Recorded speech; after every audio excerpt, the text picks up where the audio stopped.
Well, good morning, Colonel Carroll. It's such an honor to sit down here and have this intimate conversation with you. I wanted to start off by just introducing your formal title and just hear a little bit more about the work that you do. And I'm going to read this because I don't want to mess this up. You are Colonel Janice M. Carroll, currently serving as the commander of the 75th Air Base Wing, Hill Air Force Base in Utah.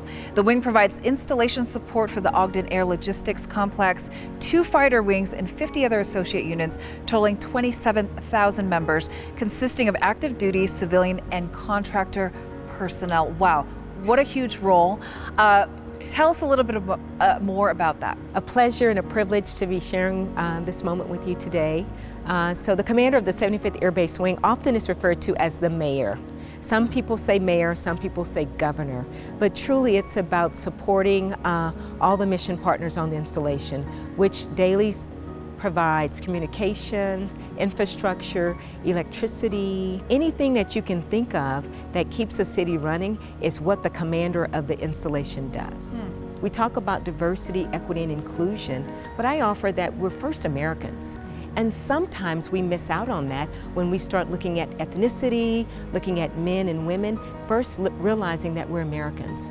Doing that really showed me the great power that we have in America. And we often hear the word dime, the diplomacy piece. How do we represent the diplomacy piece, even wearing the uniform?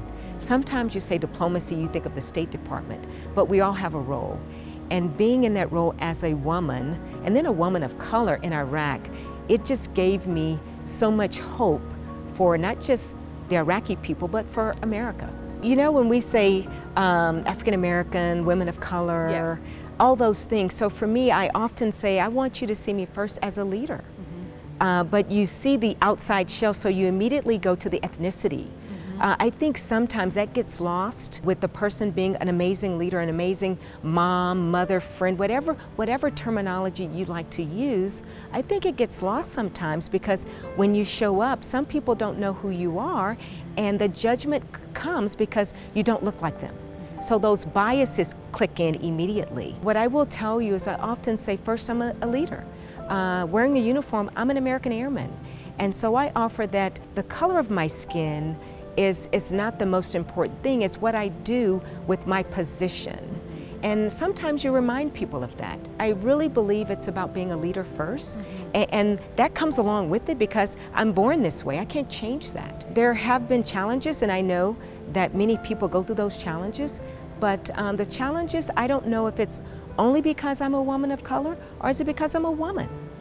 You don't know that, right? And I don't know that the data is out there. There's some data out there that talks about that. I'd like to believe that I am where I am because of my record, because of my performance, and with diversity and inclusion, it's an added bonus that I happen to be a woman of color. When you ask about my 3 L's, listen, learn, and lead, developing the skill of listening is so important. You have to be in tune to the conversation and truly listen and understand.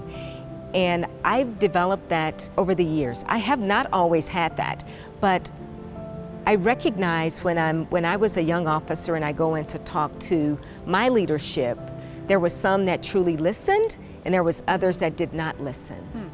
And those that did not listen taught me how to listen better. And why do I bring that up? Sometimes you go in and you ask a question and signing a document, having a conversation, or you'll brief. We say brief. I'm like, sir or ma'am, these are the things I have going on. Would you like to add anything? And if they're not listening, they will easily say yes. And then when it occurs, they said, well, you didn't tell me. You didn't talk to me. I'm like, yes, sir, I did. I came in and talked to you on this given day. And so that's when I cultivated the listening. I truly embody listening. So listening is very important to me. Learning. As a leader, as you pointed out on the onset of the interview, leading a dynamic wing as Hill Air Force Base, second largest base in the Air Force, on population and personnel alone, I had a lot to learn about the mission. I know how to do support, I know how to lead, I know how to cultivate and build teams, but I needed to learn what the mission partners needed from the host wing. Again, over years you get better and better, you learn what worked, what didn't work, And I often say, don't do something the same way all the time, especially if it doesn't work. Learn how to cultivate what works for you. Not everything works for everyone based on the current situation, time and space, right? So this right here works for me at Hill Air Force Base today. I tell every 15-year-old, every young woman that if you think it, it's possible. There is nothing impossible unless you elect not to do it. The fact that I stand with you today and share this stage for someone to say there's nothing you can't do, whether it's fly an aircraft, become an astronaut, become the president, Secretary of State, whatever it is, it's all in you. It's all about you. Have the courage and tenacity to move out and do you. You say, what do I want to see in the Air Force? I would go a step further. What I'd like to see in our nation is a room of powerful women in the boardroom making decisions, and where our male counterparts are the minority and not the majority. Right now, today, although you have the majority of women graduating from college, the majority of women that are out there, but they're still not the majority in the workforce at large. And I would even go and say 2 years from now, see more women and more ethnicity among the ranks.